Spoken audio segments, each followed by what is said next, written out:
제1절에 유대인이 낳은 것이 무엇이냐 그랬습니다. 유대인이 낳은 것이 뭐냐, 할례의 유익이 무엇이냐. 2절에 범사에 많으니 그들이 하나님의 말씀을 맡았기 때문이다 그랬습니다. 유대인들이 탁월한 것은 하나님의 말씀을 맡은 자래. 하나님의 말씀을 보존하고 전수해서 오늘 이 세상에 하나님의 말씀이 존재하게 된 거죠. 이 유대인의 그 공로입니다. 유대인들의 공로, 이스라엘 사람들의 공로. 자, 이들은 옛날에는 입에서 입으로 이 성경을 전했습니다. 그러니까 성경을 외워서 전한 거죠. 또 일일이 뺏겨서 손으로 써서 하는 것은 인쇄술이 발명될 때까지, 그러니까 중세기까지 그 몇천 년 동안 성경을 다 손으로 써서, 손으로 써서 말씀을 전했죠. 그래서 이 성경이 그 근대까지만 해도, 뭐 20세기 초까지만 해도 굉장히 귀한 책이었죠. 뭐 인쇄가 됐다 해도 그 인쇄된 성경을 사는 값이 또 비싸기 때문에 이 성경을 가진다는 것이 굉장히 어려웠죠. 굉장히 어려웠습니다. 굉장히 어려웠습니다. 그 80년대에 저희가 신학교 다닐 때만 해도, 요즘은 일반 성도들도 그 주석 성경들을 막 가지고 있지만은 그 당시에는 그 주석 성경이 꽤 비쌌다고. 꽤 비싸가지고 결혼 선물로 주고 그랬다고. 비쌌거든요. 근데 지금은 사람들이, 거의 많은 사람들이 가지고 있지만은 이 성경이 굉장히 이 사람들이 외워가지고 다른 사람에게 전하고, 또 그걸 전하는 걸 또 외우고 또 뺏기고, 그런 면에서 유대인들은 아주 탁월하다는, 아주 성실하고 책임감이 있고 정말 생명을 걸고 하나님의 말씀을 지키고 전하고, 이런 면에서는 다른 민족이 따라갈 수가 없다는 거죠. 따라갈 수가 없다. 그렇습니다. 3절에 어떤 자들이 믿지 않았으면 어찌하리요? 그 믿지 않으면 하나님의 미쁘심을 피하겠느냐? 누가 믿지 않았으면은 그 믿지 않았다고 해가지고 하나님의 신실함심이 없어지느냐? 언약을 지키는 데 있어가지고 신실하지 않았다 해서 하나님도 신실하지 않은 분이 되느냐? 그렇지 않다는 거죠. 4절에 하나님과 인간은 다르다. 하나님과 인간이 다르다. 그랬습니다. 그래서 5절, 6절, 7절, 8절 말씀도 그 이야기입니다. 우리가 불의하게 살아서, 인간이 불의하게 살아서 하나님의 의를 드러냈다. 내가 거짓말하니까 하나님은 참되심이 더 풍성해지지 않느냐. 내가 그 악한 일을 하니까 선한 사람이 막 도드라지지 않느냐. 그러면 내가 무슨 죄가 있느냐. 뭐 이런 이상한 궤변입니다. 궤변. 그래서 8절에도 그러면 선을 이루기 위하여 악을 행하자 하지 않겠느냐.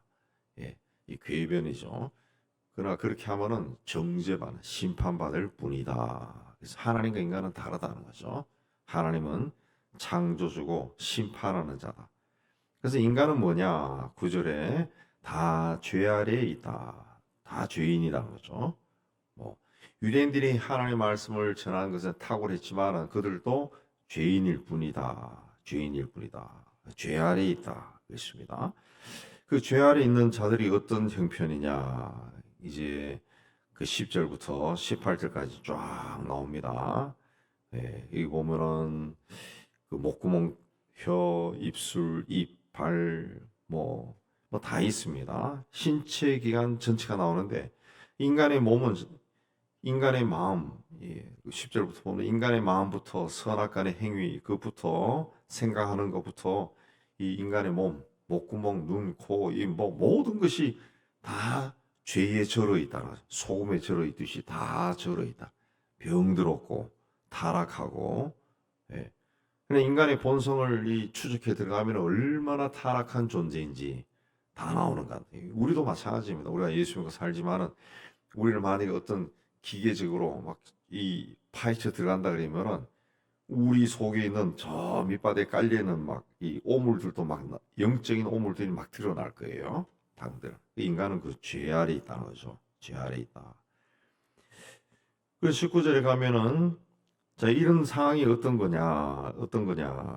율법 아래에 있는 자들에게 말하는 것이다. 율법 아래에 있다는 거죠.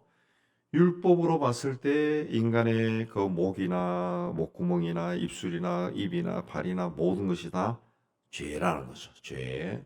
율법으로 비춰보면은 죄가 아닌 것이 하나도 없다는 거죠.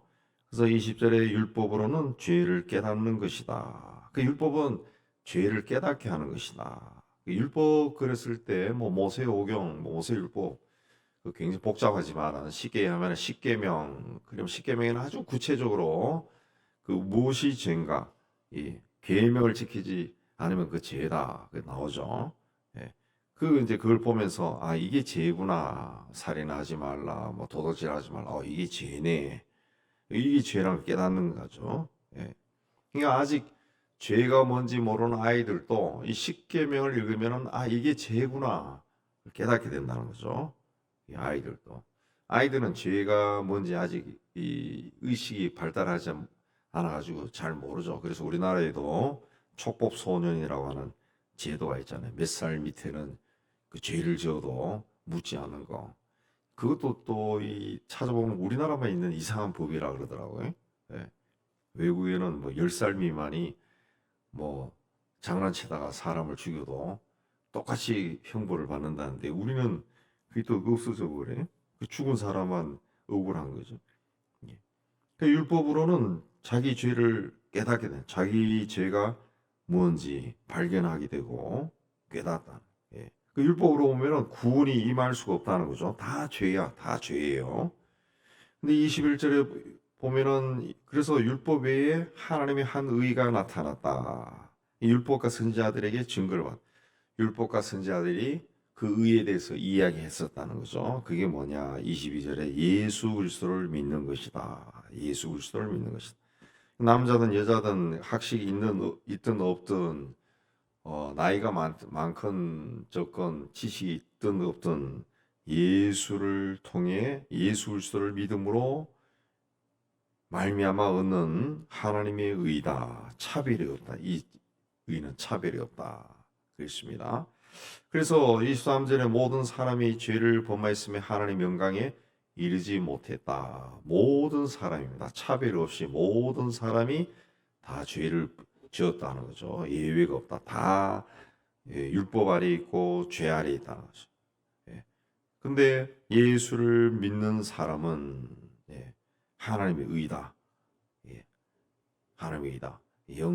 죄 가운데 있지 않다는 거죠. 죄가 예수에서 속해졌으니까 죄인으로 보지 않는다는 거죠. 죄인으로 보지 않는다.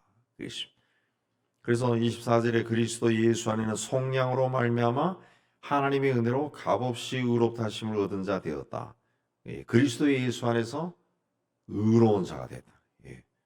의로운 자. 율법으로 보면은 죄인이지만은 예수 안에서 의인이라는 거죠.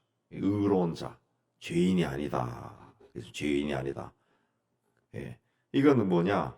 하나님의 은혜다. 하나님의 은혜다. 하나님이 거저 주신 것이다. 거저 주신 것이다. 우리는 값없이 받았지만 하나님은 가장 귀한 대가를 지불하고 주신 거다. 그렇습니다. 주신 거. 그 독생자를 그 십자가에 희생하고 주신 것이다.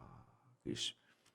독생자를 희생하는 거, 그 하나님의 마음이 우리 인간의 마음, 우리가 가진 마음이 하나님 마음이라고 그러죠.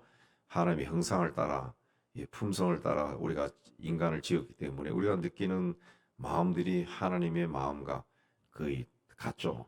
같습니다. 그럼 우리가 우리 자식이 만약에 십자가에 못 박혀 죽는다. 그러면 부모가 가슴이 미어지죠. 가슴이. 자기의 자식이 죽는 걸 보면은 막, 그 보는 사람이 어디 있어요? 다 까무라지지. 근데 하나님도 독생자 십자가에서 죽을 때, 침묵하잖아요. 침묵하잖아요. 아무 소리가 없잖아요. 그리고 지진이 나고, 하나님의 어떤 뭐랄까, 슬픔이죠. 하나님의 슬픔이, 예수의 십자가의 죽음에 하나님의 슬픔이 나타나 있잖아요.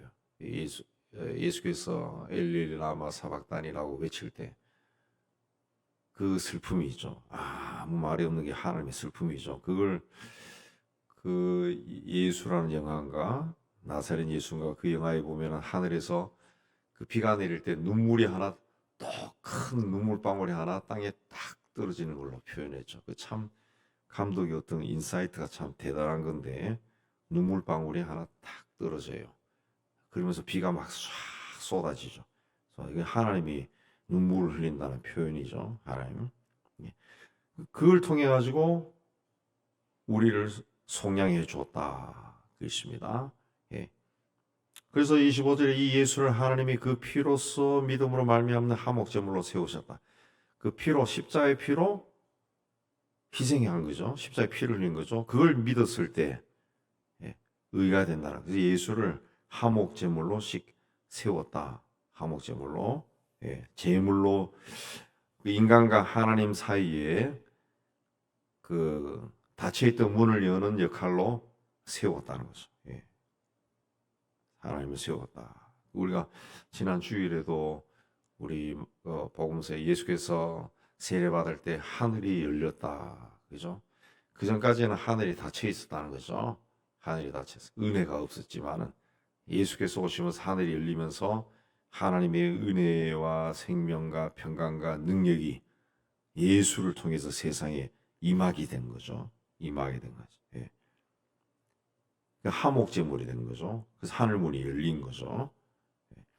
근데 왜 하나님께서 그런 대가를 치르고 은혜로 아무 사람에게 값없이 주시냐? 값없이 주시냐? 예. 근데 그때 하나님이 보시는 것이 딱 하나 있다는 거죠. 딱 하나 26절에 예수를 믿는 자를 의롭다 하려 하십니다. 믿음이라는 거죠. 믿음. 예수를 믿는 믿음을 보고 의롭다.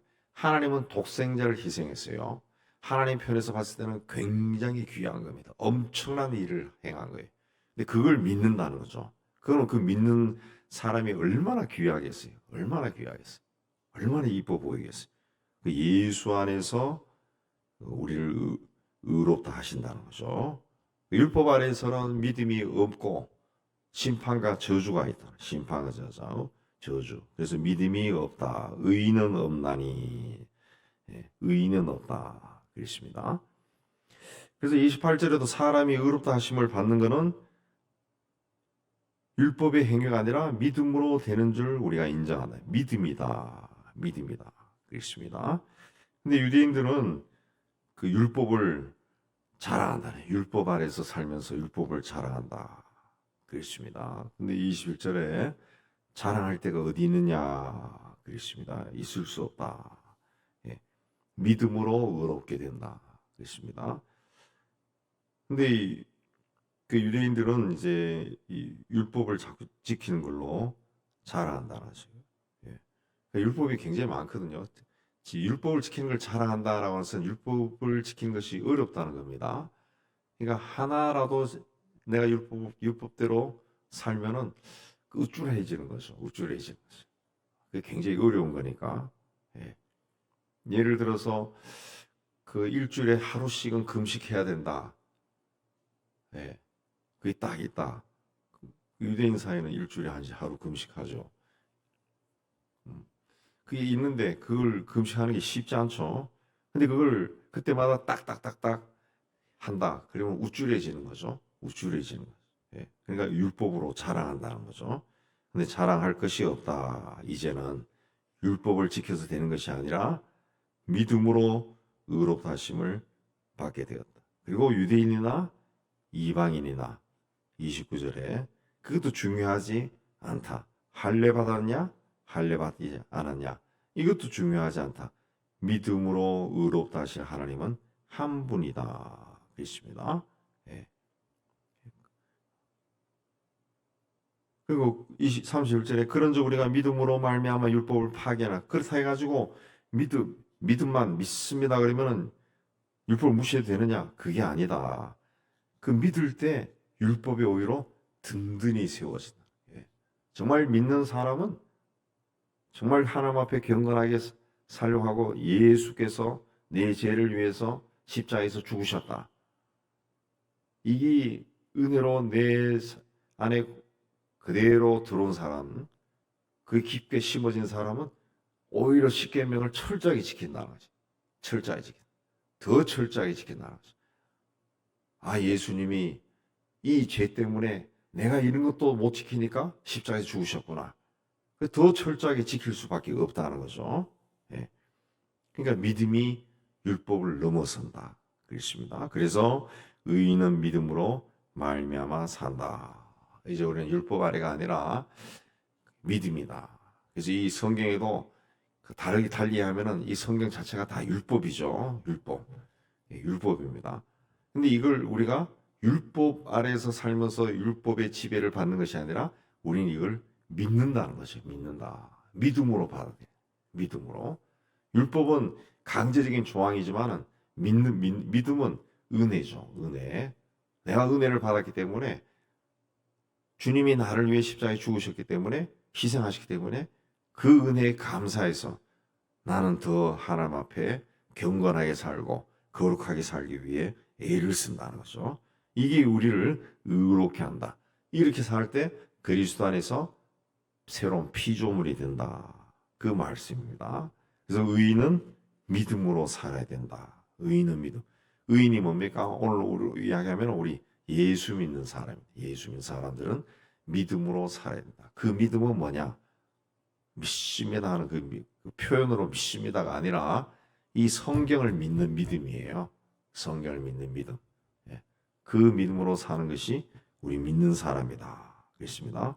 이제는 믿음으로 사는 더욱더 믿음으로 왜 내가 믿음으로 살아야 되느냐 라는 것을 말씀을 통해 또 깨닫고 더 믿음으로 살아서 하나님의 은혜 안에 거하는 여러분이 다 되시기를 주의 이름으로 축복합니다.